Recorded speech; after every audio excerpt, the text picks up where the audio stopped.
Bienvenidos al simposio número 11, es Moralidad, Wellbeing y Cognición, y a petición de los ponentes, las 4 ponencias las veremos al inicio y al final tendremos tiempo para preguntas y respuestas. Cada uno cuenta con 15 minutos para su ponencia, y la primera ponencia está a cargo de la doctora Claudia Alarcón y de la maestra Patricia Melchor. La maestra Claudia Alarcón tiene estudios en Filosofía de la Ciencia y Lengua y Literaturas Modernas Inglesas por la Universidad Nacional Autónoma de México.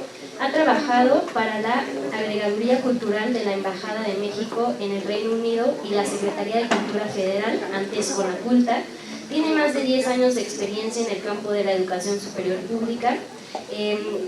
Secretaria académica de la Universidad de la Ciénega del Estado de Michoacán de Ocampo, en donde coordinó el desarrollo del modelo educativo institucional. Ha sido directora académica de la Universidad Intercultural del Estado de Tabasco, y su labor docente se ha desarrollado en la Universidad de la Ciénega del Estado de Michoacán de Ocampo, en la Facultad de Química de la UNAM, la Comunidad Especializada para Adolescentes Alfonso Quirós Cuarón y el Centro de Reinserción Social Femenil Santa Marta, Acatitla. También la licenciada Patricia Melchor es licenciada en Filosofía por la Universidad Autónoma de Aguascalientes y estudiante del último trimestre de la maestría en Ciencias Sociales y Humanidades de la Universidad Autónoma Metropolitana, Unidad Coajimalpa, y sus líneas de investigación son la metaética y la ética normativa. Su investigación actual explora las consecuencias normativas del contractualismo hobbesiano, y ellas nos presentan las normas morales y las consecuencias de su transgresión, el caso de la culpa. Bienvenidas al 5. Gracias. Bueno, primero que nada sí es importante hacer la aclaración que somos estudiantes las dos. Pati está concluyendo su maestría, yo estoy a la mitad del doctorado. Y lo que vamos a presentar es el resultado de un trabajo conjunto de ambas investigaciones. Y bueno, pues... queremos destacar que tanto el trabajo de Patti y 2 de los trabajos que se van a presentar después tienen pues digamos que han partido y han surgido de 2 seminarios que tienen ya una larga trayectoria, uno más que el otro. Uno de ciencias, el de filosofía de la biología es mucho más ciencias cognitivas y filosofía de la biología, que se da en Casa Galván, allá en la colonia Roma, y el de cognición y sociología de la moral, que ese lo trabajamos en la UAM Coajimalpa, ¿no? Entonces, estos 4 trabajos, son prácticamente resultado de estas sesiones de trabajo del posgrado, vamos a presentar, decidimos hacer un trabajo muy estructurado. Vamos a leer la mayor parte, porque conjuntar 2 investigaciones en 15 minutos sí es como muy complicado, como que cada una tenemos muchísima información, tenemos como muchos puntos a debatir, pero aquí lo que nos interesa es un punto central, que es el trabajo de Patti. Tiene una base, ella trabaja particularmente moral, normatividad, desde una postura naturalista, en donde se abre lugar al tema del afecto, emociones, y en mi caso yo parto del trabajo de las emociones. Particularmente yo lo que trabajo es la culpa criminal en homicidas, y de ese trabajo, como una emoción moral particularmente, encaja muy bien en lo que trabaja Patti, ¿no? Entonces logramos hacer una cosa, creo yo, bastante interesante con una propuesta que construimos a partir de este encuentro para esta presentación. Entonces, pues Patti va a leer, y pues vamos a tratar de que no se aburran mucho con algunas presentaciones en pantalla. Sí, justamente, otra vez el texto ya está armado y tiene muchas presuposiciones que, esperamos las que más les parezcan pertinentes discutir, ya surjan en las preguntas hasta el final de la sesión, de todas las presentaciones. Entonces, las normas morales y la consecuencia de su transgresión, el caso de la culpa. Ok, perfecto. Una propuesta, desde nuestra historia evolutiva como especie, nos dice cosas fundamentales acerca de la forma en que nos movemos en el mundo. Una de las características principales que compartimos como seres humanos es la de ser una especie altamente social y compleja, por lo que consideramos que una de las estrategias que se han desarrollado y fortalecido para volver más eficientes las interacciones dentro de nuestros grupos humanos es el establecimiento de reglas de comportamiento, transmitidas por medio del lenguaje y con un contenido que se dirige, en su base, a la mejor convivencia y supervivencia del grupo. Existe en todos nosotros una tendencia a la normatividad, que es la asunción compartida de que tendría que haber normas y que tendríamos que estar condicionados por ellas. Las normas varían en su contenido y se clasifican conforme a él. Las que nos interesan aquí son las normas clasificadas como morales. Proponemos el abordaje de las normas morales en un sentido descriptivo y no prescriptivo, es decir, partimos de las características que se les adjudican y del estudio del contenido que tienen en distintas partes del mundo. Siguiendo la línea de Turiel, encontramos que lo que distingue las normas morales de las normas convencionales es que las primeras son concebidas como generales, serias, independientes de la autoridad y objetivas. Además, tienen un carácter vinculante, debemos seguirlas. Con respecto a su contenido, encontramos que pueden clasificarse principalmente en 6 grupos: las que refieren al daño o cuidado, las de justicia o reciprocidad, las de pertenencia al grupo o lealtad, las de autoridad o respeto, las que se dirigen a la puridad y santidad, y el 6º grupo sobre las normas que refieren a libertad y opresión. Esto viene de, obviamente. Para el análisis de la relación entre la culpa y las normas morales, nos interesan especialmente las que refieren al daño, porque la investigación de Claudia se enfoca a culpa en homicidas, ¿no? Entonces daño en un nivel superlativo. Ahora bien, sostenemos que las normas morales no apelan únicamente a las capacidades cognitivas de la gente que actúa. No se trata únicamente de un proceso de razonamiento conforme a principios establecidos, sino que para ajustarse a las normas morales se necesita también de capacidades y tendencias afectivas. Una de las principales es la que nos lleva a desear formar parte del grupo social y nos proporciona herramientas para regularnos dentro de él. Identificamos distintos mecanismos y herramientas de regulación. Para Hoffman y Doan, uno de ellos es la emoción, entendida como la capacidad de concebirse a uno mismo como distinto a los otros, y que contribuye al conocimiento de las respuestas emocionales adecuadas a presentar ante distintas situaciones, así como la capacidad de toma de perspectiva avanzada y el conocimiento acerca de los estándares de comportamiento adecuado dentro del grupo. Es un libro acerca de la sociología, la socialización de las emociones, que salió en 2018 apenas. Por su parte, en lo que refiere al ejercicio y a la fuerza de nuestros juicios morales, según Prince, la intensidad de nuestras emociones es generalmente una guía muy confiable. Los sistemas morales cumplen 3 fines, según Prince, seguimos en la línea. Regulan la conducta, dotan de sentido a la vida y definen nuestra adscripción o membresía a un grupo. En este contexto, una emoción como la culpa adquiere su carácter moral en tanto que, primer punto, bueno, esta es la propuesta como tal fundamental de la presentación, la clasificación que estamos dando de la culpa. Entonces, el primer punto es que está sujeta a procesos de internalización de normas dependientes de mecanismos de interacción social que contribuyen a la integración grupal. El segundo punto es que de lo anterior se desprende su carácter regulador de la conducta dentro del grupo. Y tercero, la culpa como experiencia subjetiva que dota de sentido a las interacciones sociales. Esto último desde un enfoque constitucionalista en el que conceptos como bueno y malo contienen a las emociones como componentes. Olviden lo que dije, no es esta la propuesta, es solo inicio de contexto todavía. El contenido de las normas y las respuestas adecuadas ante su transgresión son internalizadas por el individuo por medio de la interacción social. Las emociones cumplen un papel fundamental en esa internalización. En la presente investigación sostenemos que los cambios radicales en el contenido de las normas, presentadas por partidarios del relativismo cultural, responden en realidad a las distintas condiciones que cada grupo enfrenta, sin dejar de dirigirse a la regulación y búsqueda de convivencia pacífica y fructífera para el grupo, que se dirigen a nociones de bienestar y de justicia. Aquí, bueno, como pueden ver, hay muchos presupuestos de muchas discusiones que solo pudimos resumir aquí las conclusiones que tenemos hasta ahora.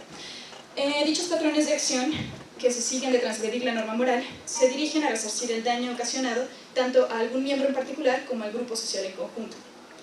Desde una perspectiva social amplia, la percepción sobre la culpa es que ésta cumple una función de control social, motivo por el que se la suele definir como una emoción social. Sin embargo, consideramos que esta definición no dice mucho sobre la culpa ni sobre su constitución, por lo que el interés de nuestra investigación ha sido identificar los patrones o grupos de propiedades cognitivos, conductuales, disposicionales y fisiológicos que contribuyen a caracterizar a la culpa como una emoción no solamente social, sino directamente relacionada con la normatividad moral. Cabe destacar que la presente investigación sobre la culpa y su caracterización se centra en el estudio de una población con rasgos y contextos psicosociales semejantes. Hombres entre los 17 y 23 años que cometieron uno o más homicidios y que cumplen sentencia carcelaria por dicho delito. Desde un marco general del estudio de las emociones, la culpa ha sido una emoción poco explorada empíricamente. Al igual que muchas otras emociones, no se trata de una emoción discreta, pues comparte de rasgos con otras emociones como el remordimiento. Nuestro interés en la presente investigación es que el escrutinio empírico contribuya a la definición de rasgos que nos permitan caracterizar la culpa en las historias y las narrativas de las personas que han cometido homicidio. Para Van der Plicht, sigo sin saber cómo pronunciar este nombre, Joss y Manster, 2004, vienen en la bibliografía porque seguro no lo pronuncia bien, la distinción más importante entre culpa y remordimiento está en si la gente se siente o es responsable por resultados negativos para ellos mismos o para otros. Sin embargo, esta distinción aún se presenta en un nivel muy general sobre el que es difícil hacer una distinción práctica de cada una de estas emociones. Es decir, en este nivel no podemos identificar si se trata de dos procesos distintos o de dos conceptos distintos que la gente usa para la misma experiencia fenomenológica, otra vez culpa y remordimiento. Para estos autores, la conclusión es que se trata de dos experiencias emocionales fenomenológicamente distintas y que mientras el remordimiento se aplica a situaciones tanto de daño intrapersonal como interpersonal, la culpa solo se aplica al daño interpersonal. Aún así, los criterios nos siguen pareciendo muy vagos. Por otro lado, según Benzer, experimentamos culpa cuando hacemos algo prohibido. Experimentamos remordimiento cuando fracasamos en algo. Para Landman, parece imposible imaginar experimentar culpa sin remordimiento, pero es imposible experimentar remordimiento sin sentir culpa. Una vez más, el remordimiento parece un concepto más amplio. Un aspecto importante es que la mayoría de estas conclusiones se derivan de trabajos predominantemente teóricos. Entonces, bueno, ya saben, cualquier persona que haya incursionado un poco en la discusión sobre emociones morales emociones en general, es muy difícil distinguir una emoción y otra emoción cuando son tan similares como en el caso de, otra vez, remordimiento y culpa, ¿no? Entonces, justo la propuesta es encontrar una caracterización de la culpa, específicamente, esto es culpa y no otra cosa, ¿no? Por lo que uno de nuestros objetivos en esta investigación ha sido someter estas hipótesis a un análisis empírico con personas que comparten la violación de una misma norma y en donde se presupone racionalmente la realización de un daño a terceros. Aquí nos enfocamos a los familiares de las víctimas del homicidio, ¿no? Para Ortony, Clore y Collins, sin embargo, la culpa surge de una transgresión moral en la cual el actor evalúa la situación como una violación a una norma importante e identifica haber causado daño a otra persona. La discusión sobre la ontología de la culpa comparte terreno con un marco interdisciplinario más extenso que indaga sobre qué son las emociones y qué es lo que las constituye, que es uno de los principales temas que tratamos en los seminarios que mencionaron al inicio. La posición sobre la que se desarrolla la presente investigación adopta un enfoque híbrido, es los programas afectivos de Griffiths, que atribuye a las emociones un papel preponderante en la historia evolutiva de nuestra especie, que es compatible con una división constructivista dependiente del contexto. En este sentido, podemos decir que la culpa es una emoción que califica en un nivel de complejización cognitivo-afectiva bajo tres condiciones. Esta es la propuesta, ¿verdad? El primero es su carácter contranormativo, es decir, se deriva del incumplimiento, la violación o transgresión de una norma. Segundo, sería su carácter consecuencialista. Esto es, reconocimiento de algún tipo de daño, directa o indirectamente, voluntaria o incidentalmente, a otro. Y tercero, su carácter restaurativo. La culpa tiende a activar la disposición de resarcir el daño y la conducta prosocial. Aquí otra vez, estos tres elementos se estudian bastante desde perspectivas empíricas, sin embargo, justo lo que estamos haciendo aquí es unirlos, ¿no? Como decir, estos son los principales estudios que existen acerca de la culpa, las características que tienen, pero no existe aún un trabajo que los junte los tres y estudia la culpa como tal desde las tres perspectivas. Entonces, desde una perspectiva de las normas sociales, este último criterio, la tendencia a la prosocialización restaurativa, es un rasgo fenomenológicamente esencial en la culpa debido al poder de alteración que éste tiene en el grupo social. Las tres condiciones que presentamos se corresponden directamente con la conceptualización que ofrecemos de la normatividad moral. En tanto, la culpa requiere que se reconozca que se ha violado una norma moral que se dirige, en su base, al bienestar y la justicia, lo que implica evitar el daño para cada individuo y para el grupo social. La culpa como experiencia tiene lugar en el mundo dentro de un contexto en el que la conciencia se encuentra en un estado alterado por la transgresión de una norma. Durante las primeras décadas del siglo XX predominaron estudios que identificaban la culpa como una emoción negativa, debido a la valencia negativa que registra quien experimenta o siente culpa. Sin embargo, en las últimas décadas del siglo XX, algunas posturas de enfoque evolutivo reconocieron en la culpa una condición adaptativa mediante la que los individuos se benefician en sus relaciones de muy diversas formas. Para Carol Isaac, la experiencia de la culpa vincula a la persona con la fuente de la culpa, la cual no disminuye sin la manifestación de una reconciliación que tiende a restaurar la armonía social.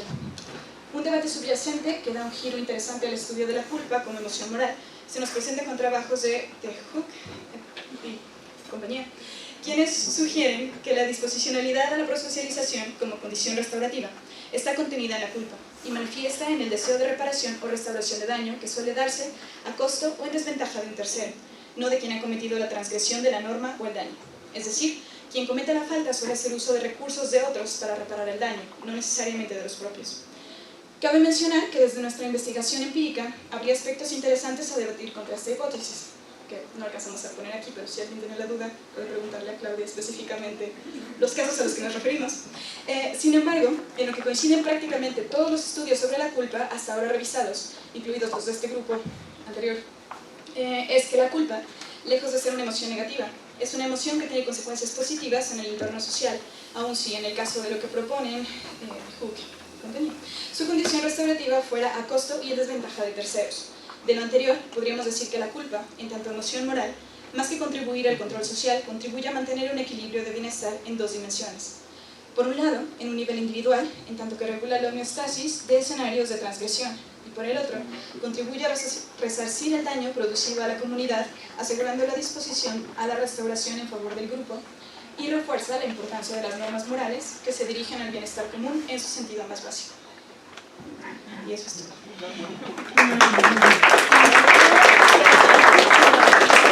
Quisiera puntualizar una cosa que es importante. Posturas como la de Carol Isaac respecto a las emociones, quien apunta a que las emociones en general tienen una condición de prosocialización. Lo que en lo personal estoy tratando de aportar a mi trabajo es que hay en la culpa se genera una prosocialización restaurativa, ¿no? No todas las emociones tienden al efecto de restauración, y quizás allí es en donde la culpa tiene un rasgo que se puede identificar o que se puede aislar de otras emociones parecidas, como puede ser el remordimiento. Eso es todo. Si tienen preguntas, por favor, denlas para el final. Muchas gracias a ambas. Y seguimos con este simposio que es Moralidad, Wellbeing y Cognición, y a continuación viene la ponencia de Jorge Oseguera, Michael Bishop y David Rose. El maestro Jorge Oseguera es graduado de la licenciatura en Filosofía de la Facultad de Filosofía y Letras de la UNAM, durante la cual realizó un semestre en la Universidad de California en Berkeley. Obtuvo un diplomado en bioética por la UNAM y una maestría en filosofía por la Universidad Estatal de Florida, donde actualmente se encuentra realizando su doctorado y donde imparte clases de ética y de pensamiento crítico. Ha sido becario de Fulbright y acaba de recibir una beca para realizar investigación sobre teorías del bienestar con el grupo de filosofía experimental de la Universidad Estatal de Florida. También ha sido presidente de la Asociación Americana de Filósofos Mexicanos y ha trabajado en el Instituto Belisario Domínguez del Senado de la República y fue miembro del Comité de Ética de la Investigación en el Instituto Nacional de Ciencias Médicas y Nutrición Salvador Suribara. Los doctores Bishop y Rose son profesores en el Departamento de Filosofía de la Universidad Estatal de Florida también, y el día de hoy nos van a hablar sobre Wellbeing. Bienvenidos. Bueno, muchas gracias a todos por estar aquí, a los organizadores, a Max por organizar la mesa. Sí, lo que voy a presentar hoy es un trabajo en progreso que estamos llevando a cabo ahora, y es básicamente tratar de entender cuáles son las concepciones que tienen las personas sobre el bienestar. Cuál es como el concepto de bienestar en la psicología popular, del sentido común o folk, como le quieren llamar. Entonces, para eso hemos hecho una serie de experimentos, de estudios. Y primero quiero hacer una distinción entre el bienestar como una vida feliz y estar feliz. Estar feliz es algo nada más momentáneo, temporal. Uno puede estar feliz en algún momento, pero no tener una vida feliz. Y a la inversa, uno puede tener una vida feliz sin que siempre esté feliz, ¿no? Entonces, esta es la definición que estamos utilizando en estos estudios. Una vida feliz es una vida llena de satisfacción y bienestar, una vida que uno encuentra profundamente satisfactoria y gratificante. Y aquí está la definición en inglés, que es la que hemos estado usando para los estudios, por si querían verla. Entonces, nos hemos estado enfocando en 3 elementos principalmente que pueden ser importantes en una vida feliz: el placer, el éxito subjetivo y la virtud. Entonces, hay 8 maneras diferentes de combinar estos elementos, entonces podrían dar 8 tipos de vida diferentes. Y escogimos estos elementos porque reflejan los principales elementos en las principales teorías filosóficas sobre el bienestar. Entonces les voy a explicar rápidamente. Uno es el hedonismo, el cual lo único que importa es el placer, ¿no? El bienestar es una función del balance entre el placer y el dolor. Entonces, si hay placer, hay una vida feliz; si hay dolor, hay una vida infeliz, en términos generales, ¿no? Una segunda teoría es la teoría de la satisfacción del deseo, en la cual lo que importa es el éxito desde un punto de vista subjetivo. Entonces, el bienestar es una función de estar alcanzando lo que más uno desea, lo que más quiere alcanzar. Entonces, si uno está satisfaciendo sus deseos, hay una vida feliz; si no, no hay una vida feliz. Y la tercera es la teoría aristotélica, en la cual la virtud es un elemento necesario para tener una vida feliz, o el bienestar. Entonces, si no hay virtud en esa vida, no va a haber bienestar, según esta teoría. Pero, entonces, en este caso sí habría bienestar porque se da esa condición necesaria, pero aparte hay, condición suficiente, pero digo necesaria, más no es suficiente, no tiene que haber de nosotros también para que haya una vida feliz. En los otros casos no es claro, yo creo que dependería más bien como de qué teoría aristotélica en particular estemos hablando. Entonces, estas son las 3 teorías, ¿no? Y los objetivos que tenemos a largo plazo de nuestra investigación son varios. Por un lado, estamos interesados en ver cuál es el concepto que tienen las personas sobre el bienestar. Por otro lado, ver cuál es la relación de las teorías filosóficas con esta concepción que tienen las personas. Y por otro lado, también ver si la concepción que tienen del bienestar está correlacionada de cierta manera con la personalidad que tienen, con el nivel de bienestar, tal vez con algunos otros indicadores demográficos, ¿no? Entonces, por ejemplo, para poner un ejemplo de este tipo de relaciones que puede haber, hay estudios en los que se muestra que hay lo que llaman la paradoja del hedonismo, en la cual las personas que son más hedonistas, o sea, que consideran que algo importante para tener una vida feliz es tener placer, esas personas tienden a ser menos felices.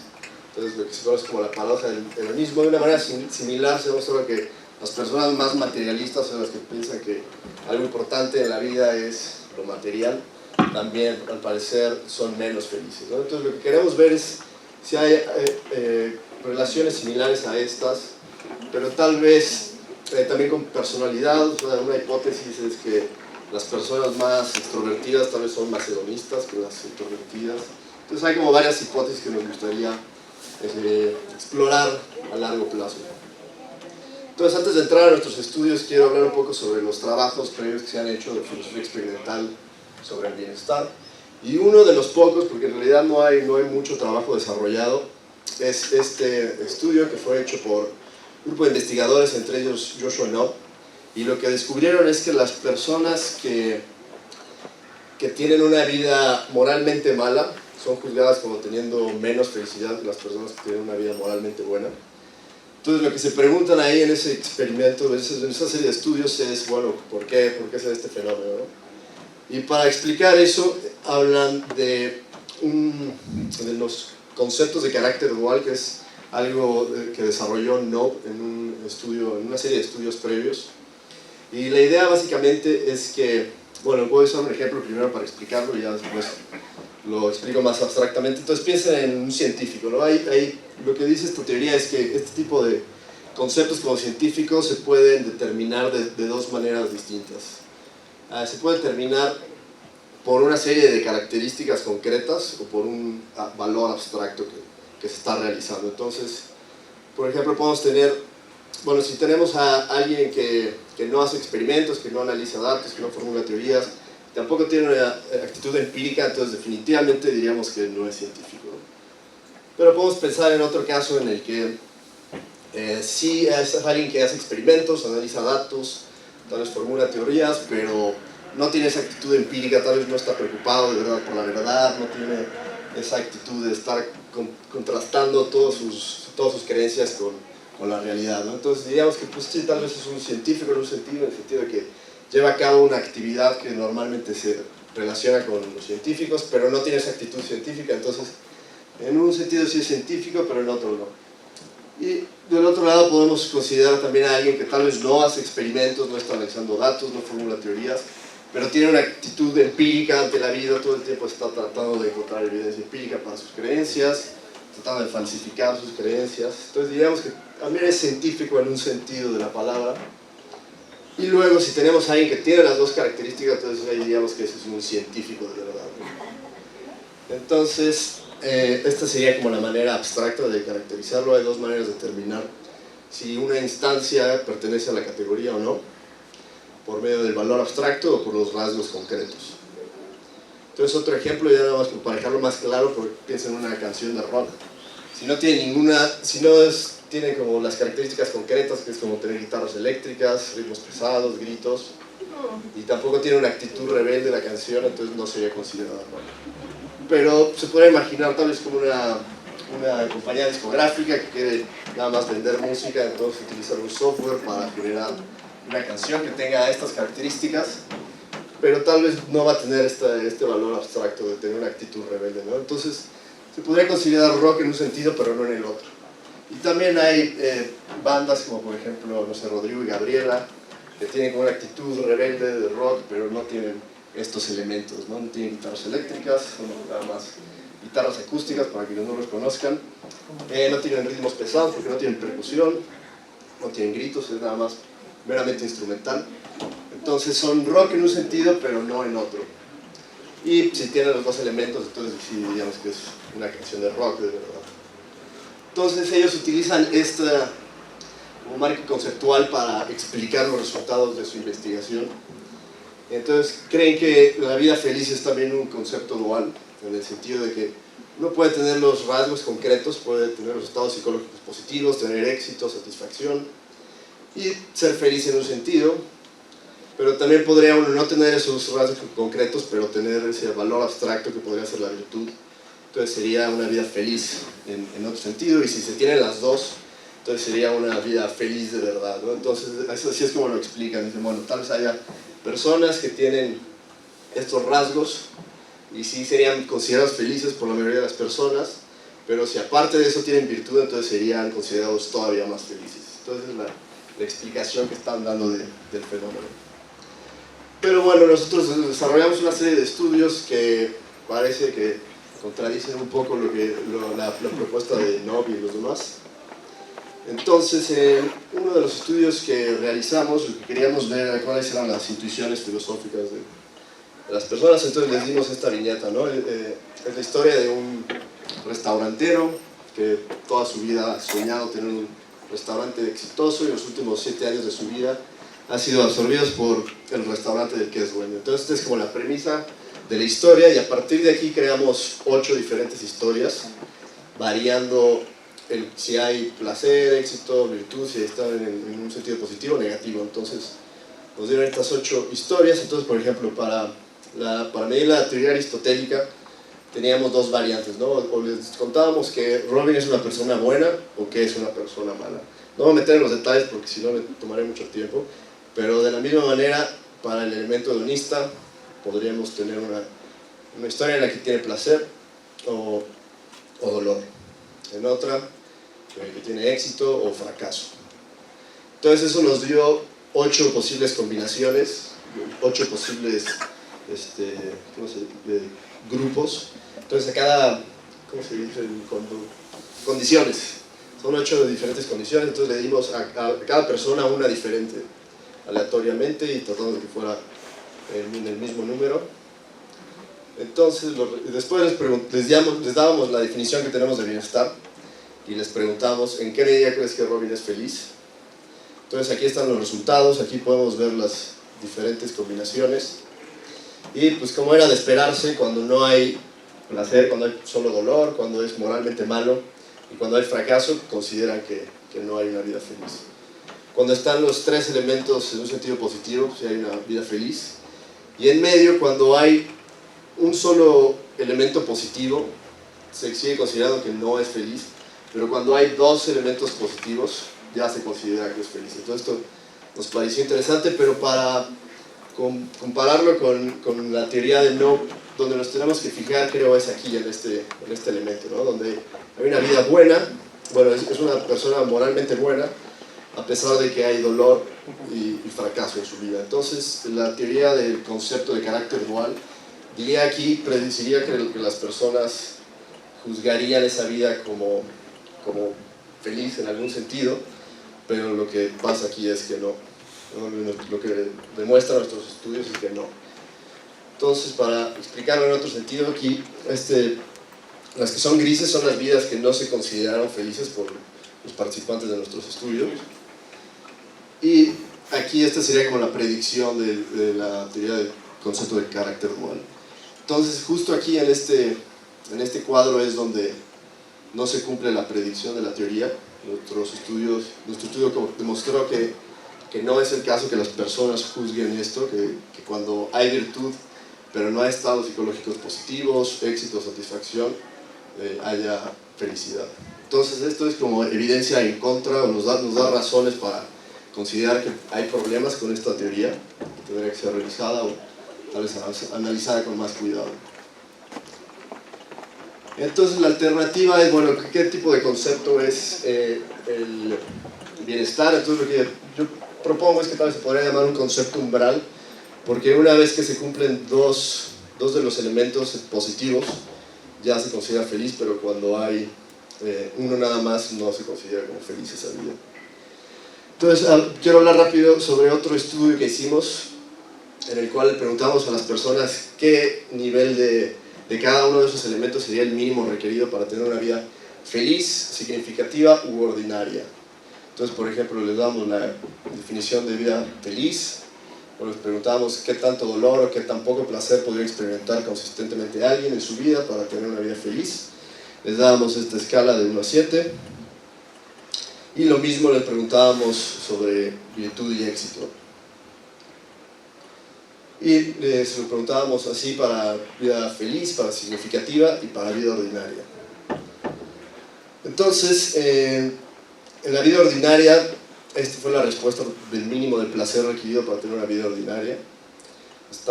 Es menos, lo que estaban diciendo aquí es que podría tener poco dolor esa vida y aún así ser una vida ordinaria. Entonces, ¿qué dirían que responderían en feliz? ¿Sería un poco de placer como mínimo o dolor? ¿Quién dice que tendría un poco de placer por lo menos una vida feliz? Sí, pues la respuesta fue menor que la vida ordinaria. Eso fue algo un poco sorprendente. Y para una vida significativa creería que es poco dolor o poco placer. Pues bueno, la respuesta fue todavía menos. Para una vida significativa el mínimo requerido de placer es todavía más bajo que para una ordinaria o para una vida feliz. Y lo mismo preguntamos para los otros elementos. En éxito también para una vida ordinaria era un poco más alto, pero era más bajo para la vida feliz y un poquito más arriba para la vida significativa. Para la moral ahí es donde sí vimos es un poco diferente. Para la vida feliz sí se acepta un poco de placer, se requiere un poco para la vida ordinaria se requiere un poco de moral, de virtud. Para la vida feliz se requiere un poco más, y para la vida significativa un poquitito más, pero la verdad es muy poco, tal vez no es relevante.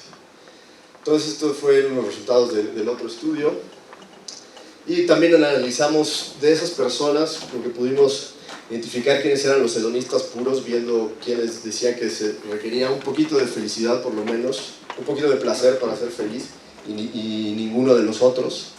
Igual para las otras teorías. Entonces, por ejemplo, de los hedonistas había solo 3.81%, teóricos de la satisfacción del deseo solo 4%, 15% de los aristotélicos. Esto fue la más grande, pero aún así es pequeño.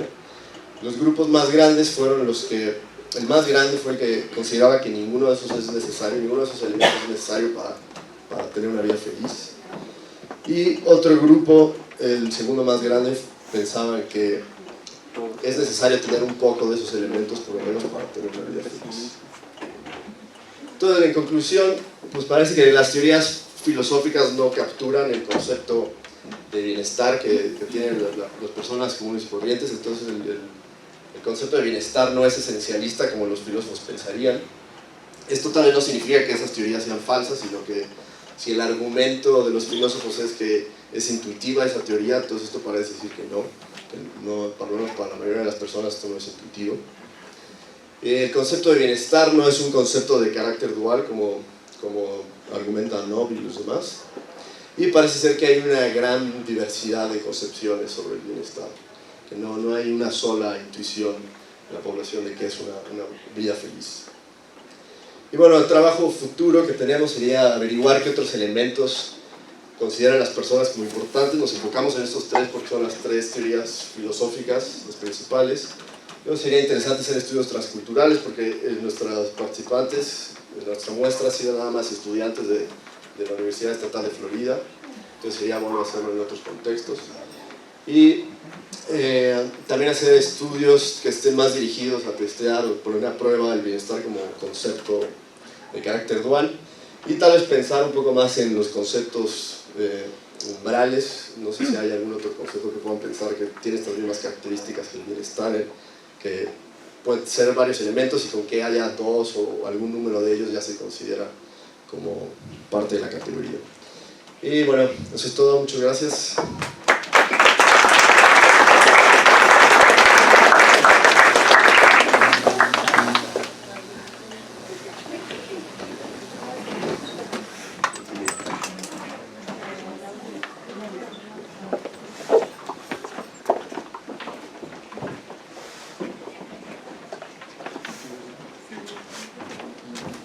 Bien, pues seguimos con las ponencias de este simposio número 11 sobre moralidad, well-being y cognición. Y es el turno de la doctora Laura Mujica. Ella es filósofa de la Universidad de los Andes, Bogotá, y maestra en Ciencias de la Lógica del Institute of Logic, Language and Computation de la Universidad de Ámsterdam. Recibió la beca de excelencia semestral en el 2010 durante sus estudios de filosofía y recibió el apoyo de la Everett William Birth Foundation mediante la beca BED para sus estudios de maestría. Actualmente está cursando el doctorado en Ciencias Sociales y Humanidades en la Universidad Autónoma Metropolitana, Unidad Coajimalpa, y su área de investigación es el enactivismo. Le interesa la normatividad y la dimensión afectiva del hacer sentido y el papel de la historia y las prácticas sociales en la constitución de la cognición, y el título de su ponencia es Enactivismo, Ética y Deseo. Bienvenida al 5 doctorado. Gracias. No soy doctora, soy maestra, estoy cursando el doctorado. Gracias a todos por venir, por estar aquí en este último día. Lo que les voy a presentar es un trabajo muy en curso, y no solamente en curso para mí, sino que resulta que dentro del enactivismo, esta aproximación a las ciencias cognitivas, hay muy poca investigación sobre las implicaciones éticas y sobre cognición moral. Entonces, lo que les voy a presentar es una primera aproximación, les cuento un poco de lo que hay y un problema que me di cuenta que hay ahí, y por eso les voy a hablar del deseo. Entonces, el problema es así. Bueno, se han señalado que hay convergencias entre esta aproximación a la cognición y la ética del cuidado. La ética del cuidado es una aproximación a la ética con orígenes feministas, pero más adelante les voy a explicar un poquito de qué se trata. Y uno de los puntos en común más importantes entre el activismo y ética del cuidado es que los agentes relevantes para el estudio son agentes que son afectivamente movidos a cuidar bien de su entorno, a cuidar de sí mismos o a cuidar de sus relaciones interpersonales. El problema con esta convergencia es que la definición inactiva de agente cognitivo tendría una consecuencia indeseable, y es decir, que no daría lugar a que alguien dejara de cuidar, o que alguien pudiera no ser afectivamente movido para cuidarse a sí mismo, para cuidar a su entorno. Entonces, lo que voy a proponer para resolver ese problema es pensar un poco distinto la forma en que dentro del enactivismo se entiende el agente cognitivo, y así se entiende por qué sería necesario tener una ética y por qué no solamente el cuidado es el aspecto esencial de la cognición. Entonces voy a empezar contándoles un poco más qué es el enactivismo, porque sé que no todo el mundo lo conoce, cuáles son sus convergencias con la ética del cuidado. Luego les cuento cuál es el problema, que el problema es por qué necesitaríamos la ética y un problema más general. Y luego voy a las soluciones y hacia caminos futuros para la ética enactiva. Entonces, dentro del enactivismo se entiende a un agente cognitivo esencialmente como un ser vivo, que es un ser autónomo. Ser autónomo significa dos cosas muy importantes aquí. Primero, que es un sistema autoorganizado, es decir, que crea sus propios límites que lo definen como individuo, crea su propia barrera que lo distingue del medio ambiente. Y segundo, es un sistema precario. Esto significa que constantemente se debe autoproducir para seguir existiendo. Si deja de hacerlo, pues perece. Esta precariedad hace que necesite interactuar con el mundo para obtener la energía y la materia necesarias para contrarrestar este decaimiento, y ahí el mundo se vuelve significativo. Es significativo en términos de lo que amenaza o de lo que permite que siga existiendo como sistema autoorganizado. Luego esto también es un significado que no solamente es como cognitivo de cálculo, sino que es afectivamente relevante para la gente, porque a la gente le importa mantener su propia existencia, está afectivamente movido para monitorear cómo son sus interacciones con el ambiente, y por eso el mundo es percibido en términos de valor, lo que es valioso para mí, lo que es amenazador, lo que es un recurso y lo que no es. Con esta definición de agente cognitivo hay una tensión. Y la tensión es que al ser un sistema autoorganizado, al imponer sus propios límites que lo definen como individuo, pues se cierra a interactuar con el mundo, ¿no? Pues porque hay que imponer los límites. Pero al mismo tiempo, como es precario, necesita estar abierto para continuar existiendo. Y esto se soluciona, bueno, mediante mecanismos de monitoreo, de regulación corporales, cerebrales, etc. Pero también porque efectivamente tiene un propósito, digamos, y es mantener su propia existencia. Esto tiene la implicación de que el organismo se abre la interacción solamente cuando está en peligro. Entonces se trata de una orientación afectiva que cuida de su propia existencia y cuida todo lo que le permite continuar con esta existencia, y es una afectividad de la necesidad y de la preservación. Bueno, entonces esta forma de concebir cognición y agentes cognitivos tiene coincidencias. En particular han reconocido 3 coincidencias con la ética del cuidado, y la primera es que para ambos, tanto en activismo como ética del cuidado, los agentes son esencialmente agentes vulnerables. Para el activismo, ser vulnerable, o sea, ser precario, tener la posibilidad de perecer, hace que el organismo no sea indiferente al mundo, y que en ese sentido el mundo se pueda volver significativo en términos de necesidad de preservación. Y con la ética del cuidado, los agentes son vulnerables porque de entrada se reconoce que su existencia depende de las interacciones con los otros, que puede ser dañado en esas interacciones y que esas interacciones son precarias. Entonces, la ética del cuidado empieza con un agente que no es un agente que juzga, deber moral, un agente abstracto, sino un agente que es interdependiente y que está siempre en interacción y es vulnerable en esas interacciones. Entonces, el deber moral, muy a grandes rasgos dentro de esta aproximación, es mantener y reparar tales interdependencias precarias entre agentes vulnerables. Luego, el segundo punto en común, que imagino que ya lo pueden anticipar, es que para ambos la interacción es esencial. Entonces, dentro del enactivismo, el hacer sentido o ser capaz de comportarse inteligentemente, de ver el mundo en términos significativos, ocurre en las interacciones concretas con el mundo. Entonces, la unidad propia de análisis, lo más fundamental es el proceso interactivo y no las reglas abstractas o universales. Esto no implica que uno nunca piense en términos abstractos o universales, sino más bien que lo que es esencial para la cognición y lo que es esencial para hacer sentido es la interacción concreta con el mundo. Lo mismo sucede con la ética del cuidado, y es que el carácter ético no se determina de nuevo con principios abstractos, sino fundamentalmente en la interacción, y en la interacción que permita o no permita, ética o no, mantener las condiciones de participación social de todos los agentes. Entonces, en una y en otra, lo importante no, o sea, se cambia el foco de importancia hacia la interacción, pasamos de principios abstractos a interacción, y aquí el activismo es lo que permite mantener mi existencia, y en la ética del cuidado lo que me permite mantener las condiciones de interdependencia y de interacción social. Luego el último punto de convergencia es que para ambos son agentes afectivos. Para el inactivismo, como les dije, a los organismos les importa mantener su existencia y por ello cuidan de todo lo que les permite mantenerla. Y dentro de la ética del cuidado, parte crucial de ser un agente moral es tener la capacidad de cuidar, de involucrarse afectivamente. Y este involucramiento se define como mantener, continuar y reparar nuestro mundo, de manera que podamos vivir en él tan bien como sea posible. Bueno, con eso. En ambos casos, lo que quiero resaltar aquí es que la gente está movido a cuidar de sí mismo, de los otros y de su ambiente, tanto en el activismo como en la ética del cuidado. Pero esto implica un problema, y aquí viene el problema.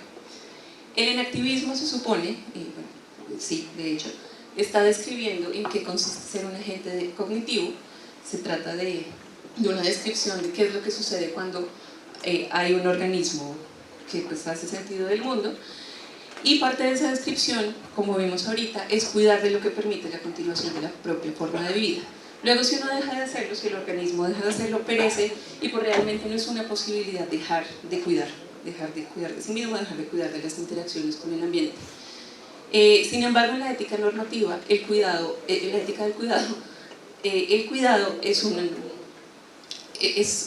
una normatividad, es algo que puede no hacerse. Es decir, yo puedo no cuidar de mí mismo, puedo no cuidar de mis interacciones, puedo no cuidar de mi ambiente y seguir existiendo, no ser un buen agente ético, ser una mala persona, pero no por eso dejo de existir. Entonces, el problema aquí es que si le creemos al inactivismo como viene, no hay razón para creer que necesitemos ética del cuidado, necesitemos decirle a la gente que hay que cuidar de sí mismo y que hay que cuidar de los otros, porque parece seguirse de la definición esencial de qué significa ser un agente cognitivo. Entonces, bueno, ese es el problema con la ética. ¿Por qué necesitamos de la ética? Si de acuerdo con el activismo no podemos comportarnos de forma no ética o no cuidadosa. Y este problema es un poco más general. Entonces, si entendemos que la afectividad primaria de un agente cognitivo es preservarse, no hay motivación para actuar a menos que no esté siendo amenazado, y la experiencia fundamental de un ser vivo y de un ser cognitivo es ausencia o no ausencia de amenaza, y esto no permite explicar experiencias y comportamientos que son muy evidentes y que vivimos todos nosotros, como el juego, el comportamiento riesgoso o formas complejas de vida en donde tanto animales como nosotros hacemos un montón de cosas y construimos nuestras formas de vida mucho más allá de los requerimientos mínimos para preservarnos de la necesidad. Y de hecho, para nosotros, el solo estar manteniéndonos con vida y nada más es ya un signo de decaimiento vital. Entonces es un problema más general, que el inactivismo necesita dar cuenta de que vamos mucho más allá del mantenimiento, y nuestra afectividad, como la afectividad inherente de la cognición, no es solo la necesidad y la preservación. Entonces la solución que estoy explorando es, bueno, basada en Bárbaras, es pensar más bien la vida y la cognición no en términos de necesidad y preservación, sino en términos de deseo. Este deseo se va a entender como, bueno, por supuesto, más allá de solo mantenerse con vida, y es una curiosidad ontológica constante que busca encontrar nuevas posibilidades de interacción con el mundo, y además en esas posibilidades de interacción autoafirmarse, porque la gente sigue siendo definido como un agente autónomo que impone sus propios límites, autoorganizado, pero siempre esa forma de autoorganización depende de estar en interacción con otras posibilidades en el mundo.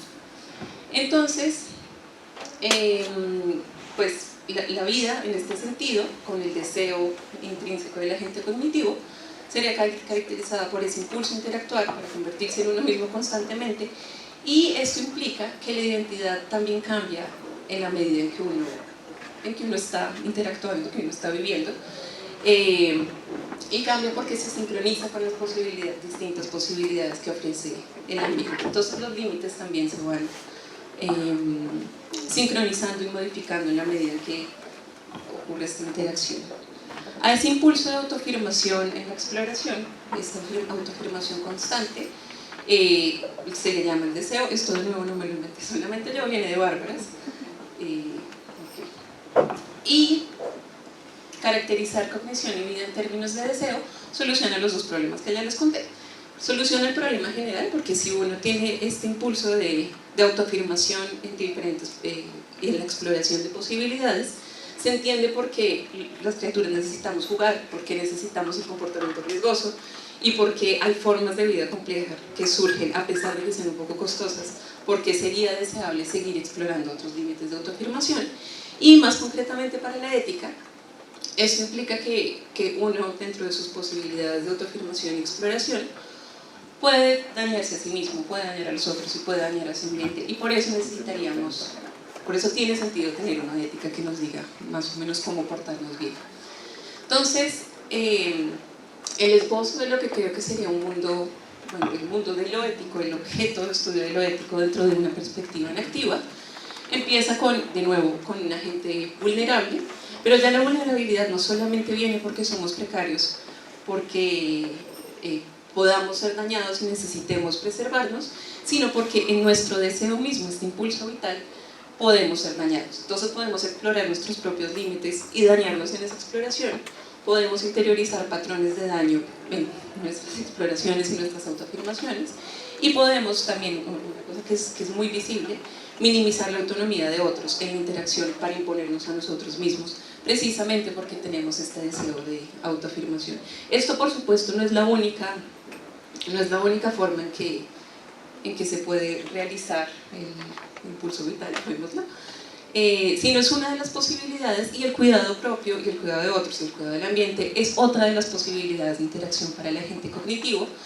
Y el propósito de la ética sería precisamente buscar y cultivar estas posibilidades de interacción que implican el cuidado, el cuidado holístico, llamémoslo. En ese sentido, vuelvo a la ética, no solamente la ética del cuidado, sino la ética ordinaria, que es una aproximación antropológica y feminista a la ética, donde el propósito de las investigaciones éticas y el ser agente ético es mantener las posibilidades de afirmación de la autonomía de todos los agentes y de las interacciones interdependientes en un ambiente situado. Aquí se entiende que todos vamos a estar cambiando en estas interacciones y que lo que se preserva no es una identidad monolítica, sino una identidad cambiante que tenga la posibilidad de estar explorando y de explorar este deseo que les dije. Y estas posibilidades se entienden dentro de las interacciones cotidianas, que crucialmente, una pregunta muy importante para la ética, es cómo restaurarlas una vez hay daño y hay trauma. Bueno, y dentro de este mundo de lo ético, un agente ético sería un agente cognitivo. Un agente cognitivo sería un agente ético cuando tiene el saber como prereflexivo para cuidar de sí mismo, de otros y de su ambiente. Entonces, aquí a lo que estoy apuntando es a que, de nuevo, no se trata de una deliberación en principio, sino de una habilidad para interactuar con los otros, una habilidad corporizada que sea sensible a las situaciones relevantes que llamen al cuidado, y que busque mantener las autonomías en la interacción. De nuevo, esto no implica que uno no necesite construir juicios reflexivamente nunca, que uno no necesite parar y sentarse y pensar qué es lo que está bien y lo que está mal. Esto puede pasar, por ejemplo, en situaciones donde hay trauma y daño, donde la interacción de entrada no está dentro de las posibilidades. Bueno, pero incluso en estos casos lo importante es regresar a la vida cotidiana y restaurar los lazos de interdependencia. Y en conclusión, pues les mostré que si cambiamos la naturaleza afectiva del enactivismo, pasa de la necesidad al deseo, entendemos por qué es necesario tener una ética y por qué tendría sentido tener una ética del cuidado para agentes entendidos inactivamente. Y quedan dos preguntas abiertas que se enlazan muy bien con la ponencia que sigue. Y la primera es en qué consiste la normatividad de estas interacciones, la normatividad del cuidado, porque por supuesto esto no solamente sucede a un nivel personal de la interacción uno a uno, sino que hay una normatividad que está encima y que nosotros sabemos que así es que uno se porta bien o se porta mal, Entonces, tendríamos que pensar en cómo viene esta normatividad de, digamos, un nivel más alto que la interacción, y quisiéramos también poder dar cuenta de la responsabilidad moral con situaciones y agentes con quienes no interactuamos directamente, y quizás esto se conecta. Son preguntas para el futuro. Gracias.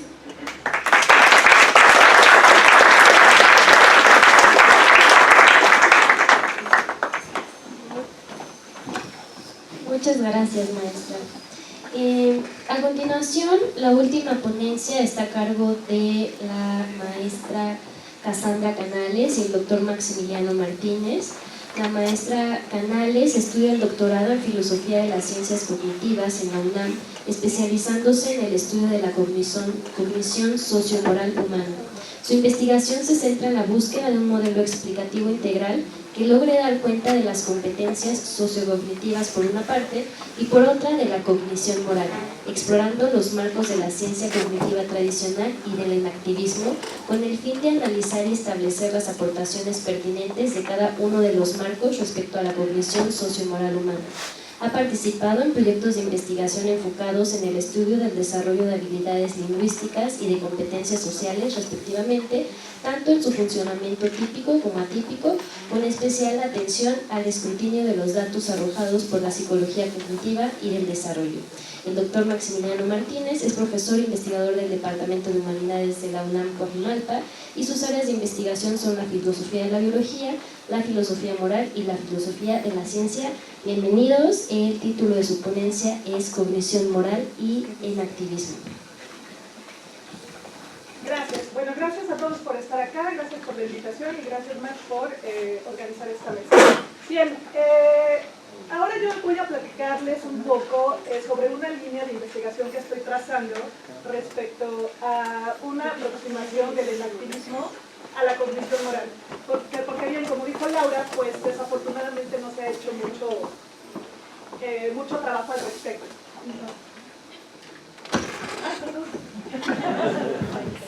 Ok, ¿ya? ¿Sí? Ok, lo siento.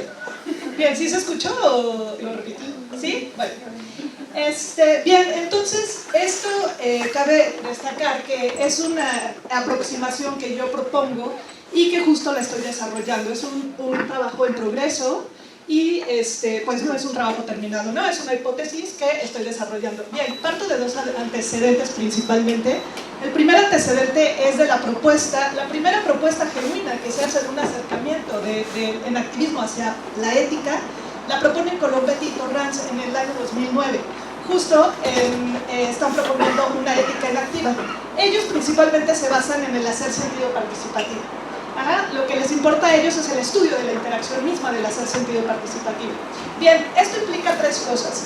La primera que implica es que ellos se enfocan en la naturaleza intrínsecamente afectiva del hacer sentido participativo. Ellos arguyen que el dominio moral debe ser visto como un proceso cognitivo afectivo. Esto abre una posibilidad de un buen acercamiento fresco del enactivismo a la cognición moral. ¿Por qué? Porque va en contraste de la tradicional dicotomía razón versus emoción que prevalece tanto en las teorías tradicionales, ¿no?, de la moralidad. La segunda implicación, que es la que a mí me interesa en esta investigación, es el enfoque enactivista. Cambia la atención del individuo al dominio de la interacción de lo relacional. Es decir, las teorías tradicionalistas comúnmente fijan la atención y la unidad de análisis de estudio en el individuo.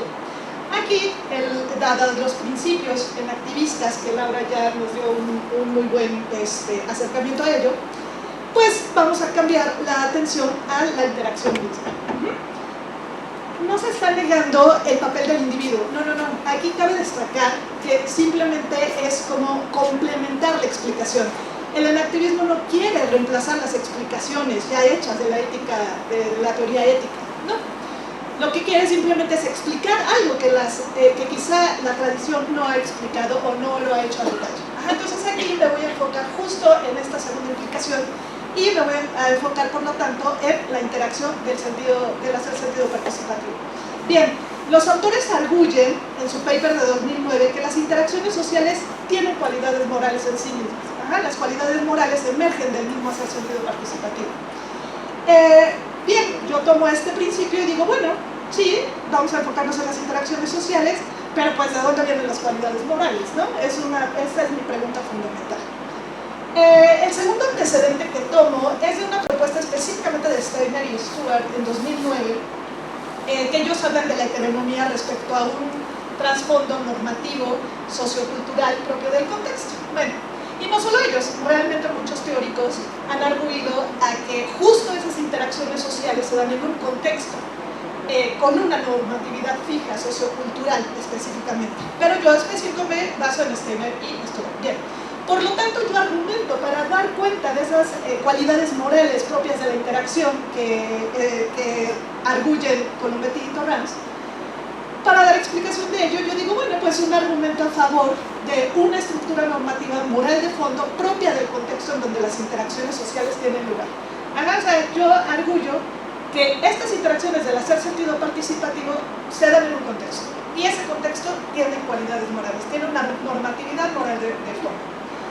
Por supuesto, eso implica ciertos problemas que ahorita les platico. Bien.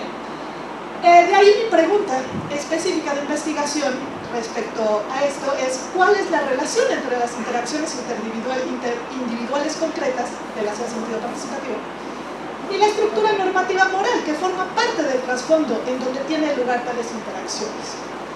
Para responder a ello me enfoco específicamente en la noción de hacer sentido participativo, como ya mencioné, específico en la autonomía de esta interacción, y dos, en la noción de heteronomía propuesta de Steiner y Stewart. Cabe hacer aclaraciones respecto a que este enfoque realmente es una hipótesis que comienza a trazar. Entonces debemos tener tres cosas en cuenta. Uno, hay un cambio de la unidad de análisis de estudio, otra vez, del individuo al dominio de la interacción, no porque se niegue, simplemente por explicar otro aspecto. Segunda condición que hay que tener en cuenta es la dimensión moral, yo la asumo en términos de un orden normativo moral que forma parte del trasfondo contextual en el que tienen lugar las interacciones sociales. ¿Por qué? Porque habilita y restringe. Vamos a ver a quién habilita y restringe, a los agentes autónomos o bien a la interacción en sí misma. Y tres, bueno, por lo tanto, mi objetivo es explicar la relación que prevalece entre estas interacciones concretas y el trasfondo normativo moral.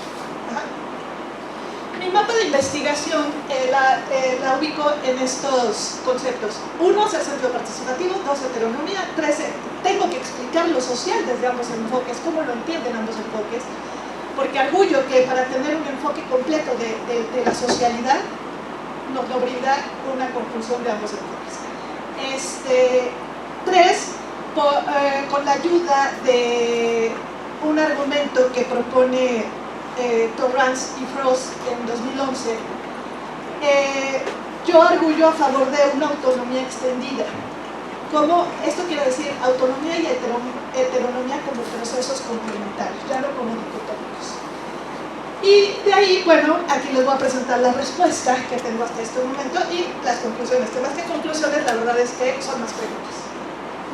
En fin, rápidamente la noción de hacer sentido participativo, Laura ya nos explicó mejor a qué refiere esto, pero en breve la noción de hacer sentido participativo conceptualiza los encuentros cara a cara en términos del acoplamiento de diferentes tipos de autonomías. Y enfatiza no solo que los agentes organismos individuales manifiestan autonomía, sino también que las interacciones sociales pueden adquirir autonomía. Y justo es en esta autonomía de la interacción en la que yo me baso. Heteronomía, ¿cómo la entienden Steiner y Stewart? Bueno, como un estado o actitud propia de un organismo, una persona o un grupo para el acatamiento de un orden normativo sociocultural preestablecido constituyente del contexto. ¿Qué quiere decir? Que bueno, pues ya sea el organismo, la persona o el grupo, pues en tanto que está en ese contexto, con ese trasfondo normativo, por lo tanto, acata esa normatividad. ¿Qué quiere decir? Genera comportamientos de acuerdo a esa normatividad. Y dos, el orden normativo habilita y restringe la acción y el comportamiento de los individuos. El comportamiento se produce de acuerdo con el orden normativo, por lo que constituye la acción y así adquiere sentido para otros agentes. Entonces esto también tiene que ver con los significados que emergen de las propias interacciones. Ahora bien, explicando rápidamente lo social desde ambos enfoques, bueno, la heteronomía entiende la socialidad que la socialidad está constituida en gran medida por este orden normativo preexistente, culturalmente heredado, en el que cada agente social humano se encuentra incrustado a lo largo de su vida diaria. Resalto lo de humano porque yo justo esta investigación la hago específicamente en una cognición moral humana. No me meto en los debates de cognición moral de animales no humanos. Y dos, desde el enfoque de hacer sentido participativo, la socialidad emerge de la dinámica de las interacciones individuales que poseen su propia autonomía, a medida que se desarrollan en el aquí y en el ahora. Una aclaración rápidamente. En la propuesta de Colombetti y Torrance de 2009, dado que basan su propuesta en el hacer sentido participativo, restringe el alcance de su propuesta a las interacciones cara a cara y las interacciones diálicas, lo cual pues me parece un poco problemático, o más bien me interesa a mí extender esa noción. Ahora bien, autonomía y heteronomía como procesos complementarios. Esto arguyo que se puede hacer en dos pasos. Paso uno, en la noción de hacer sentido participativo. La dinámica de interacción tiene su propia autonomía. ¿Por qué? Porque restringe y habilita las actividades de los participantes individuales en la situación. Pero si laxamos un poquito este concepto, por medio de la propuesta de Torrance y Frost en 2011, ellos arguyen que más bien tenemos que hacer un análisis de grado para ver las implicaciones y los alcances tanto de la autonomía como de la heteronomía, para poder delimitar. O sea, vamos a laxar un poquito más este concepto de autonomía. Y bien, podemos decir que esta autonomía de la interacción no es autonomía, puede ser heteronomía. ¿Por qué? Porque en la medida en que los participantes están sujetos a esta dinámica, son heterónomos con respecto a la dinámica misma. Paso 2, bueno, respecto a la amplia gama de normas morales prescritas, a veces codificadas explícitamente y otras implícitamente entendidas por los participantes, rigen la forma en que se permite que las personas se comporten y actúen, formando así una estructura normativa moral de fondo en las que tienen lugar las interacciones sociales. Dos implicaciones tiene esto. A, en relación con estas estructuras normativas morales preexistentes, la dinámica de la interacción puede ser descrita como heterónoma en lugar de autónoma. Y B, al mismo tiempo que asumimos esta interacción como heterónoma y no como autónoma, también podemos ubicar que en relación con los participantes individuales, este proceso interactivo ocupa un grado de autonomía, como se describe en el enfoque de hacer sentido participativo. Si me explico, al laxar ambos conceptos, podemos dar cuenta de este trasfondo, de la interacción y del trasfondo normativo, y por supuesto del agente individual. Y mi propuesta va enfocada justo en ahí. Bien, en este contexto, autonomía y heteronomía no se oponen y se pueden entender como términos relacionados. En ambos casos hay agentes individuales y una estructura supraindividual. ¿Cuál es la estructura supraindividual? Respecto al hacer sentido participativo, justo en la interacción. ¿Por qué? Porque los individuos están sujetos a esa interacción. Y esta estructura restringe y permite las acciones de los individuos, y los agentes individuales son heterónomos con respecto a la estructura general, o sea, a esta estructura supraindividual, debido al papel constitutivo y habilitador que la estructura normativa moral tiene en su actividad. Perdón, me faltó respecto a la visión de heteronomía, ¿cuál sería su estructura supraindividual? Pues esta normatividad de trasfondo propia del contexto. Y en las dos hay agentes individuales y las dos tienen esta estructura supraindividual. Bien.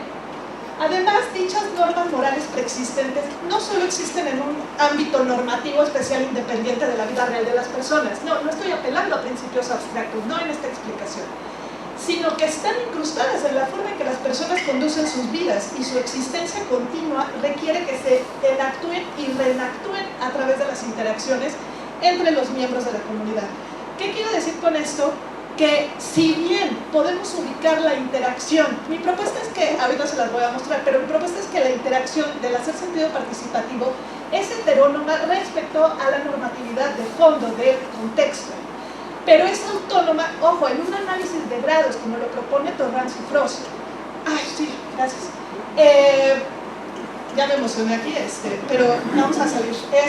Bien, pero es autónoma respecto a los individuos. Entonces vamos a lanzar un poquito esos dos conceptos y los ubico más bien como dos procesos complementarios. Ahora bien, esto es importante. ¿Por qué? Porque alguien puede decir, sí, pero si esa normatividad moral existe preestablecida y es propia del contexto y existe de trasfondo, pues en cierto sentido podemos decir que es independiente de los sujetos. Bueno, a ver, sí en un sentido, pero no, porque al mismo tiempo esa normatividad depende fuertemente y su perpetuidad está en base a las interacciones. Ajá, o sea, ¿cómo se va haciendo esa normatividad? Pues enactuando y reenactuando por medio de las interacciones. Esto tiene una consecuencia positiva. La verdad, esta consecuencia positiva la noté hace poquito, no la tengo muy bien explicada, pero justo como se va enactuando y reenactuando respecto a las interacciones de esa comunidad, esto permite explicar el pluralismo moral entre las culturas. Ajá, eso es una consecuencia muy positiva, creo yo, de esta propuesta.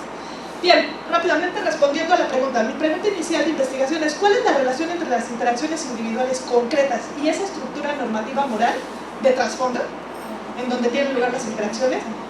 En breve, entendiendo la autonomía y la heteronomía como procesos complementarios desde un análisis gradual respecto a su alcance e implicación, tenemos que la interacción es autónoma respecto a los agentes individuales, pero a su vez es heterónoma respecto al orden normativo moral propio del contexto.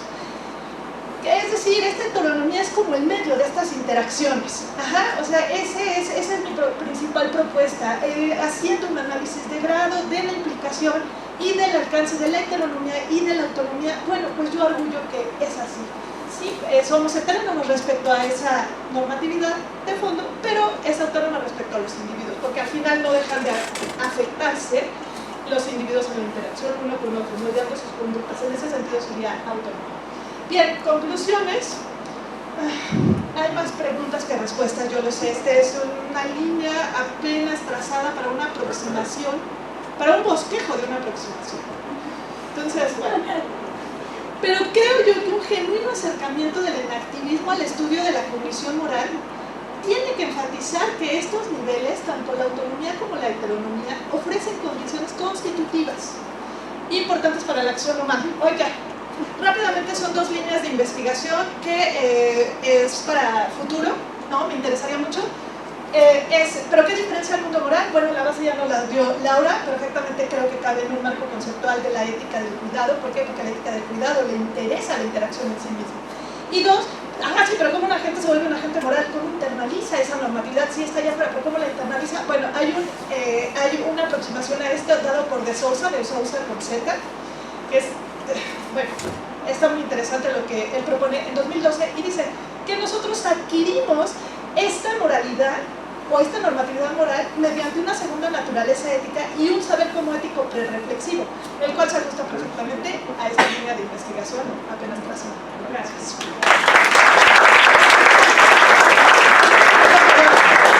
Quiero agradecer reiterativamente, pero todas estas ponencias pues son surgimiento de dos seminarios: especial seminario en cognición y sociología de la moral y seminario en ciencias cognitivas y filosofía de la biología de la UAM Coajimalpa. Gracias.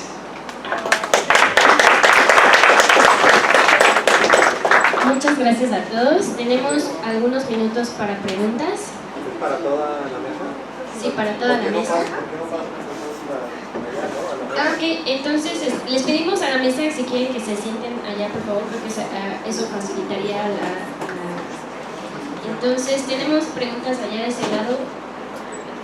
Aquí primero.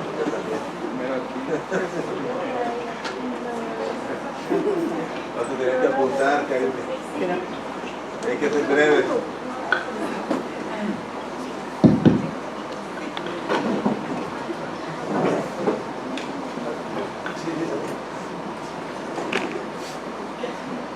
Muchas gracias por sus estudios, me parecen súper interesantes y me gustó ver cómo esa aplicación del enactivismo. La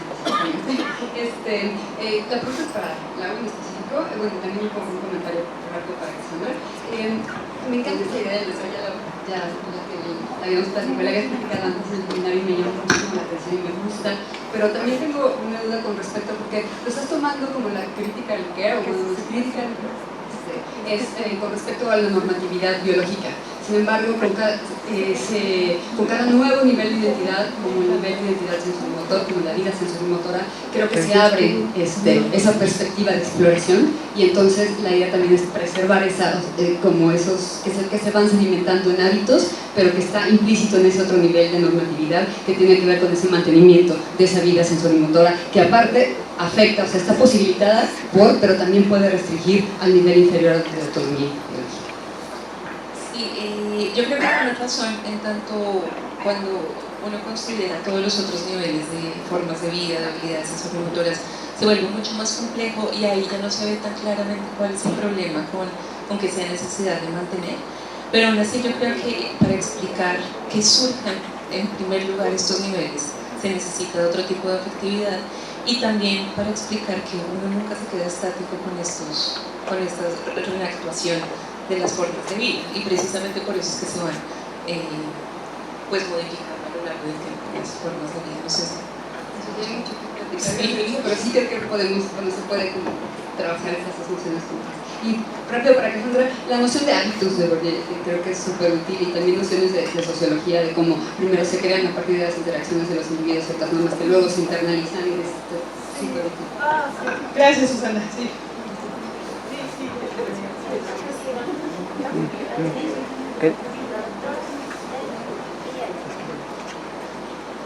Bueno, muchas felicidades a toda la mesa. Yo tengo dos preguntas pequeñitas, una a Cassandra, una felicitación. Qué buen trabajo, Cassandra. La manera en cómo has ido construyendo me parece fantástica. Y solamente un poco para abonar, ¿no? Creo que podría ser interesante pensar en esta segunda naturaleza como desde la parte como prudencial, aristotélica, incluso de las prácticas, ¿no? O sea, como desde la interacción de un bebé con su mamá, ¿no? Como ahí se va adquiriendo esta segunda naturaleza, ¿no? O sea, como la línea ontogenética te podría ayudar también a pensar cómo fácilmente se adquiere esta heteronomía, ¿no? Entonces, pero me encantó tu solución, ¿eh? Muchas felicidades por tu trabajo. Gracias. Y otra pregunta para ti. A mí la filosofía experimental a veces me cuesta un poquito, ¿no? Pues sobre todo por estos problemas metodológicos que tiene, o sea, para empezar, ¿qué es una intuición?, ¿no?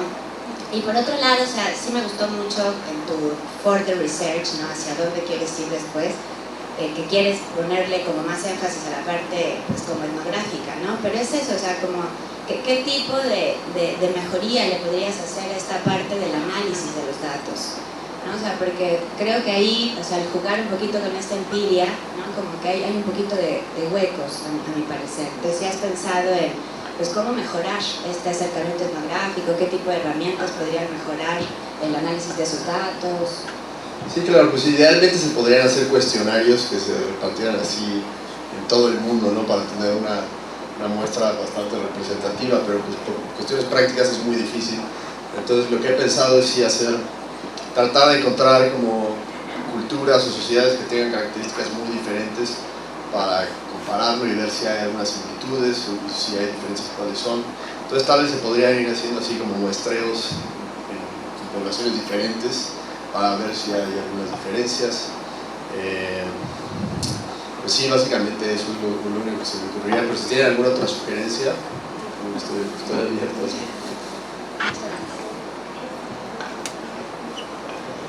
Muchas gracias, unas charlas sumamente interesantes y con una apertura también que para uno es completamente ignorante, ¿no? en estas áreas, cómo abordan las interacciones sociales en los individuos.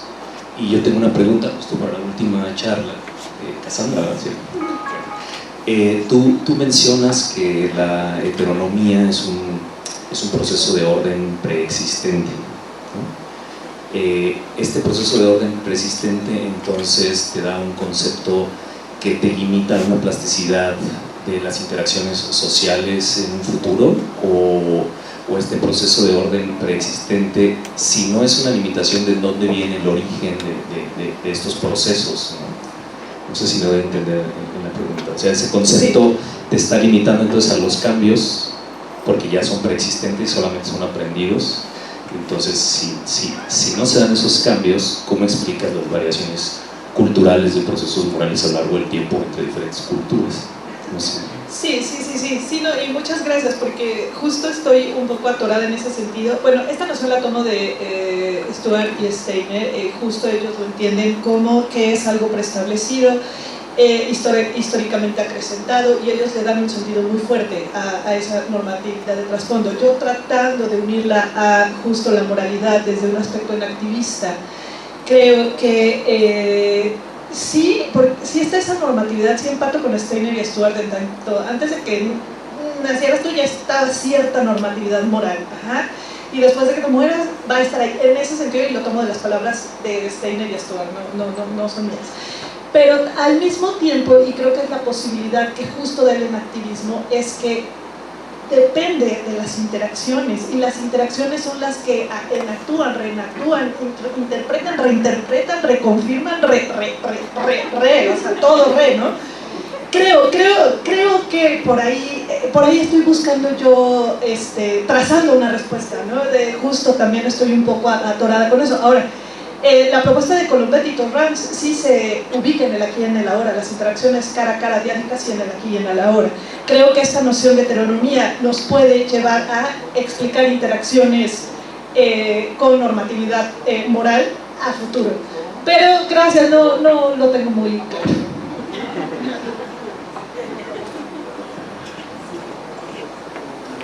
Sí, muchas gracias. Yo quería preguntar una pregunta para una cosa que no se me hace justo para Jorge, para la crítica al concepto dual de no.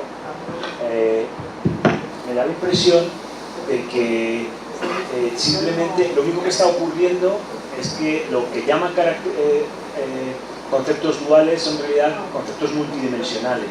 Lo único que consigues mostrar es que en vez de 2 dimensiones tienes 3. Lo único que en la forma de presentarlo, una de las condiciones lo haces como una conjunción. Si lo separas en una condición mal y lo único que tienes son 3 dimensiones, parece que los datos de hecho apoyan que es un concepto no dual, sino multidimensional. Y la razón por la que pienso que se ajusta más algo así a un concepto, lo que tú llamas umbral, es que no es que tengas un valor, una forma a partir de la cual las cosas sí lo tienen y las cosas no lo tienen, sino que tienes un continuo, va aumentando. Cuando tienes 2, cuando tienes 1 mejor que ninguno, cuando tienes 3 mejor que 2. Y eso parece que casa con la idea, no conozco la idea de nuevo exacta, pero parece que casa más con el espíritu de ese tipo de conceptos, ¿no? Claro, sí, creo que es una muy buena idea. O sea, el punto principal es que no es de carácter dual, ¿no? Pero lo que no sabía es cómo conceptualizarlo, ¿no? Cómo definir ese tipo de concepto, pero multidimensional creo que podría ser una buena opción. Sí, no sé, tal vez mejor que umbral, porque como tú dices, sí hay como ciertos grados, ¿no? Entonces eso creo que capturaría mejor la naturaleza del concepto. Gracias.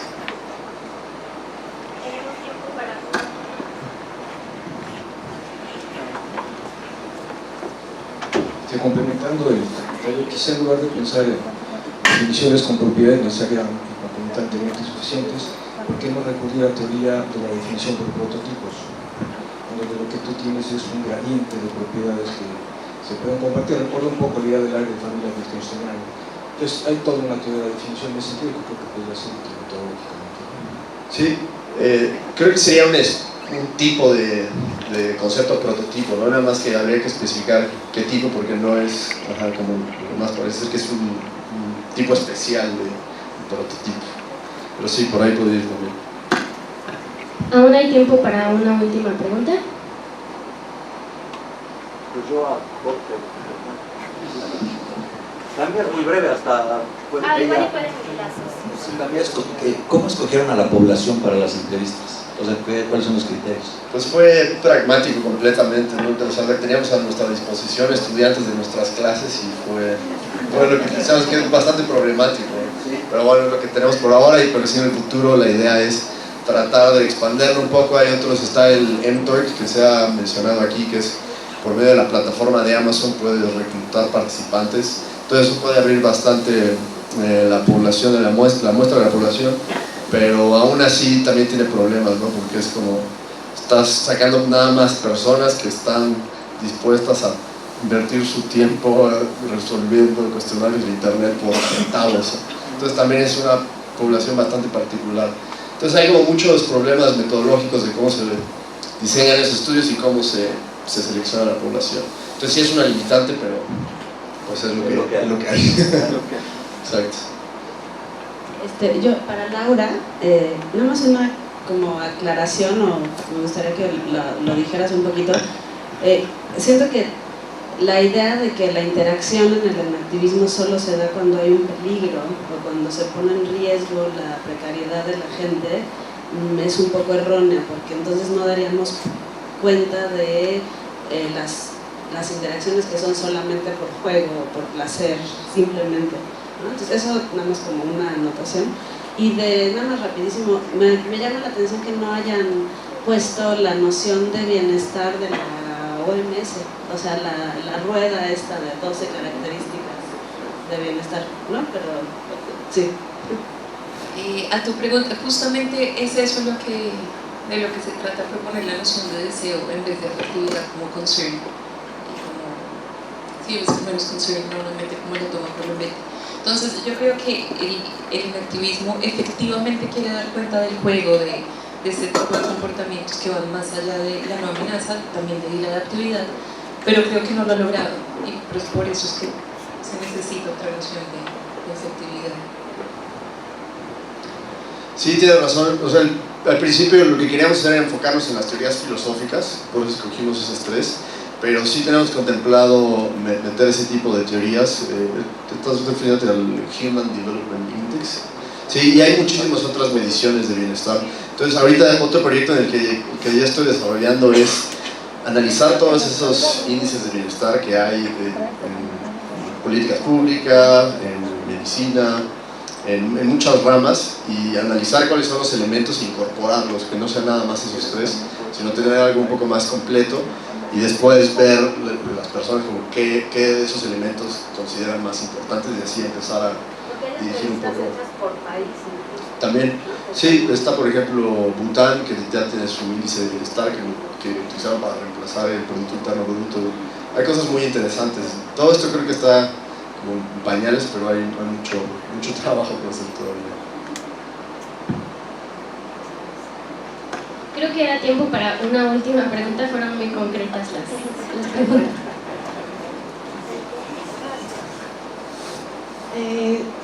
Cuando están hablando de interacción social o sentido participativo, parece que se da por hecho que todos los grupos sociales tienen una normatividad que tiende a la ética.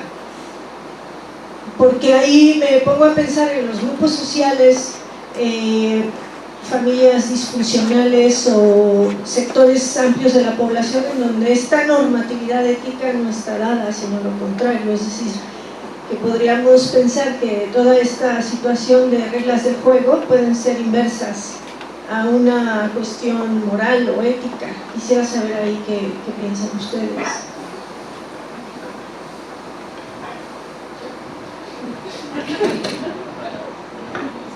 Bueno,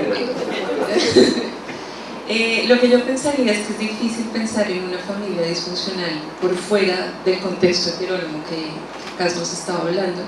Entonces creo que no, o sea, en un caso así tendería a un comportamiento no ético, y tenemos estos juicios de orden superior, como los llamó Cassandra, que nos permiten ver por qué es disfuncional. Pero lo que creo por otro lado es que sí, dentro incluso de familias disfuncionales hay patrones éticos, de cuidado y de interacción que no, o sea, que pueden ser dañinos, pueden ser no leales y pueden estar disconformes a otras normas, pero tendría que ser evaluado como en esos dos niveles, ¿no? En el nivel de la interacción propia de la familia, en tanto daño y cuidado, y respecto a la heteronomía, me imagino que por ahí viene el caso. Bien, pues muchísimas gracias a todos. Nos vamos a un receso.